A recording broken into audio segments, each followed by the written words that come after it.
Welcome to our channel. Today we how to update Copper CRM email tracking permissions, quick tutorial step by step clearly. To update email tracking permissions in Copper CRM, first, log into your Copper CRM account. Navigate to the settings by clicking on your profile picture in the top right corner. In the drop-down menu, select Settings.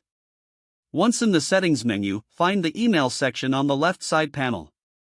Click on Email to access your email tracking options. Look for the Email Tracking Permissions area. Here, you'll see the current email tracking settings. To make changes, click on the Edit button. You will be presented with different options for email tracking. Choose the option that best suits your team's needs.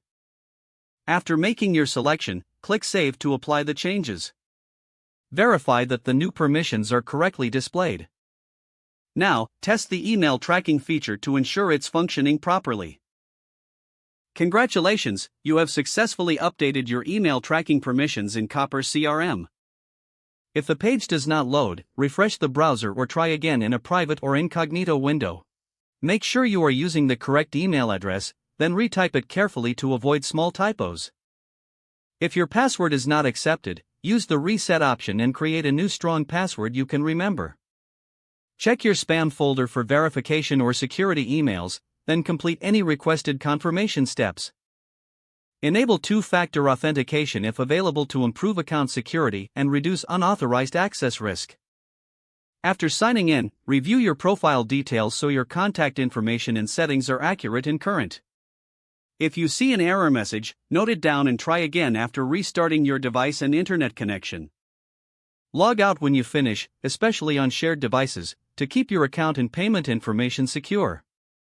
If the page does not load, refresh the browser or try again in a private or incognito window.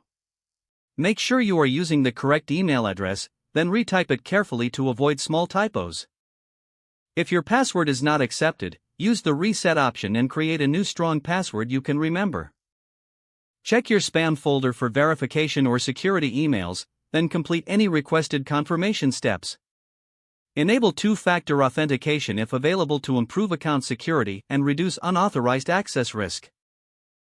After signing in, review your profile details so your contact information and settings are accurate and current. If you see an error message, note it down and try again after restarting your device and internet connection. Don't forget to like this video and subscribe to our channel for more step-by-step tech guides.